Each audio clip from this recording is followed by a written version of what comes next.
je bent slecht. Maar spreken, je bent bang om te spreken.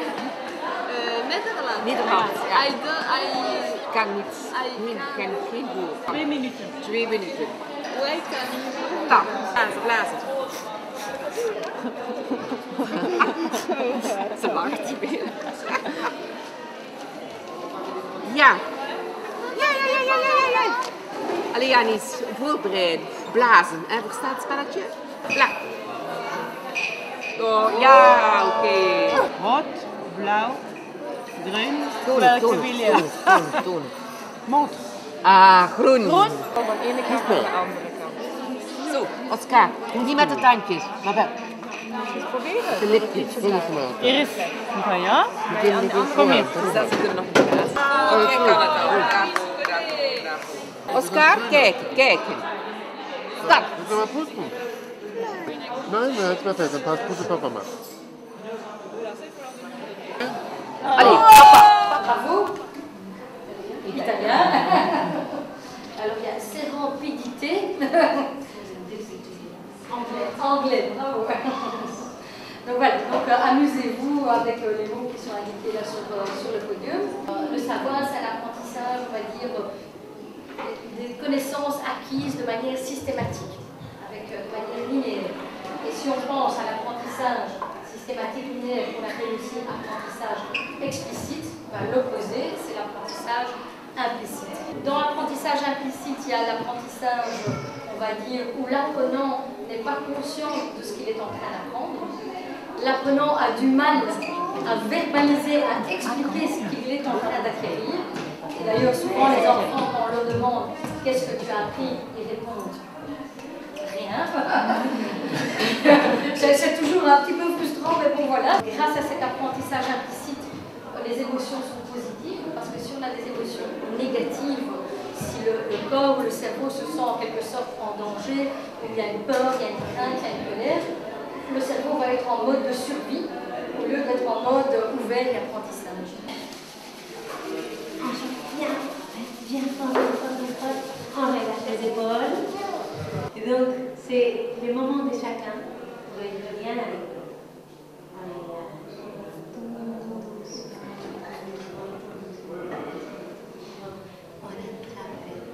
En fait, moi j'aime bien, pour ceux qui me connaissent, j'aime bien faire le bébé. Et donc, c'est mon bébé qui pleure. Comme il pleure le bébé. Il se sent bien dans son corps. Et là, on marche encore. Ah non, bébé, un bisou à bébé. Vous avez oublié de le bisou. Et la bouche, parce que tout reste là aussi. Il faut faire la tête pour un côté, par l'autre. Les coudes aussi.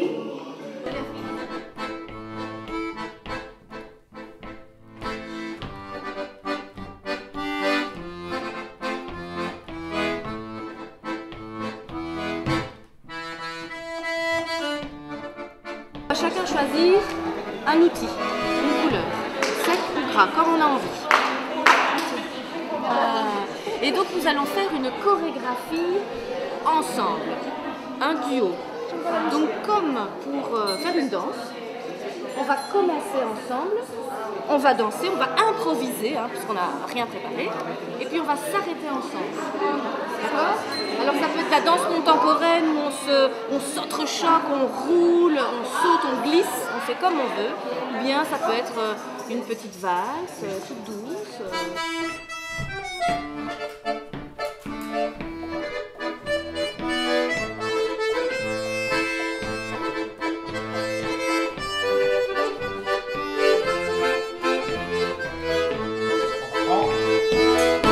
Mais qu'est-ce que c'est apprendre?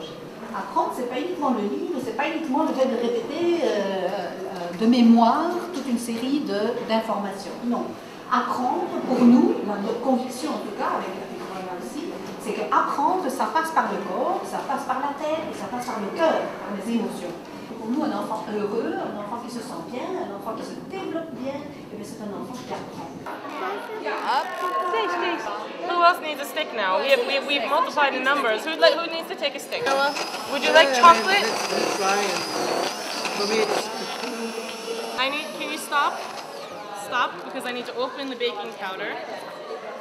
I'm going to throw a little bit in. In fact, I'm going to put maybe half a teaspoon and then half of a teaspoon. 5, don't worry, nothing loud. 4, 3, 2, 1. Is that finished? Oh, lovely. I think it is finished. I want to take them out. So, those of you who have a stick, dip it into the chocolate first. Like that. Okay.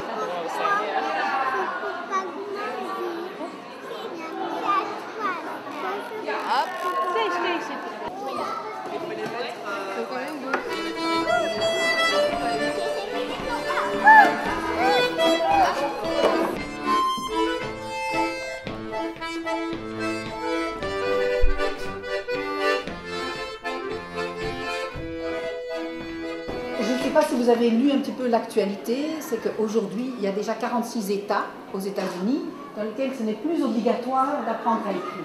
D'accord?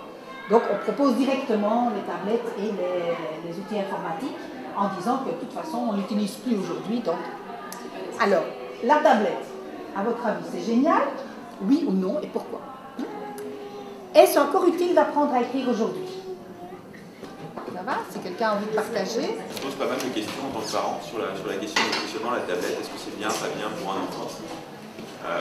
Mais en fait, nous-mêmes, en étant adultes, on est un petit peu démunis. Puisque par rapport à cette nouvelle technologie, on a un apprentissage permanent. Et d'ailleurs, même vis-à-vis de nos parents, en fait, on est sur un apprentissage inversé, puisqu'en fait, on éduque également, on transmet vers nos parents l'utilisation de ces tablettes. Et donc, dans toutes ces nouvelles technologies, en fait, c'est vraiment un apprentissage permanent de tout un chacun. Et le plus difficile, c'est de se dire, mais comment on se positionne dans ce monde, en fait, qui change, dans cet Internet qui change. Ceux qui m'ont appris l'Internet, les ordinateurs et les tablettes, ce sont mes enfants. Donc, on est pour la première fois au niveau historique dans un moment pédagogique très intéressant où nous apprenons grâce à nos enfants. Alors, c'est très intéressant pour qui veut le prendre comme ça. C'est extrêmement déstabilisant dans le monde scolaire. Hein, où le monde scolaire, c'est quand même un monde classiquement extrêmement conservateur. Et donc, c'est là qu'il y a un premier bug. D'accord? C'est justement de réfléchir quelle est la conception de l'apprentissage. En tant qu'enseignant, est-ce que moi je suis aussi apprenant? Une bonne question, hein? Pour moi, résolument, oui. Et si je me situe comme apprenant dans ma classe, ou avec mes élèves, avec mes enfants en consultation, eh bien c'est magnifique. On va mettre un point parce que c'est un site internet. Pult. Oui. Voilà. Ah ouais, il manca un chat. Un chat. Ici. Ti ricordi i cannelloni? Dove sono? Bravissima! La piadina romagnola, dell'Emilia Romagna, ad esempio vicino a Bologna si mangia la piadina, okay? Con il prosciutto e il formaggio. Okay. Gira. Ti ricordi la lasagna? Quelles sont les compétences que nous voulons chercher aujourd'hui dans les apprentissages? Et moi, dans ma recherche, dans mes cours et tout, c'est la paix. je me demande juste, j'ai cette recherche de la paix au moins pour pouvoir être avec mes enfants, pour pouvoir les enseigner. Et parfois, j'ai l'impression que j'oublie que c'est un de mes choses que je cherche. Comment est-ce que j'enseigne la paix à mes enfants? Comment est-ce que je retrouve la paix pour pouvoir les enseigner? C'est une question que je me pose.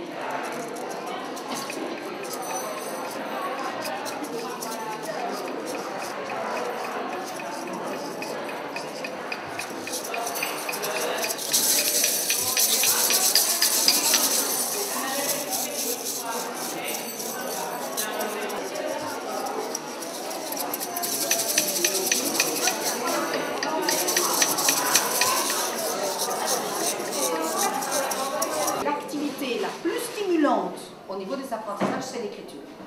Parce qu'elle, à niveau neurologique, elle oblige une multimodalité au niveau neurologique. Elle implique le corps, elle implique les émotions. Donc empêcher la différence entre les enfants qui avaient appris à écrire et les enfants qui n'avaient pas appris, donc qui étaient passés directement sur tablette, c'était d'abord une forte lacune au niveau du langage, le fait d'écrire à la main, il y a toute une mémoire motrice. D'accord? Donc maintenant, il y a des études, on va faire l'énumération des études, qui montrent que c'est un des apprentissages les plus importants. Ce qui n'empêche que les enfants, naturellement et avec beaucoup d'intuition, se mettent sur la tablette. Il n'y a pas besoin d'apprendre la tablette, ils se mettent dessus. Et puis c'est celle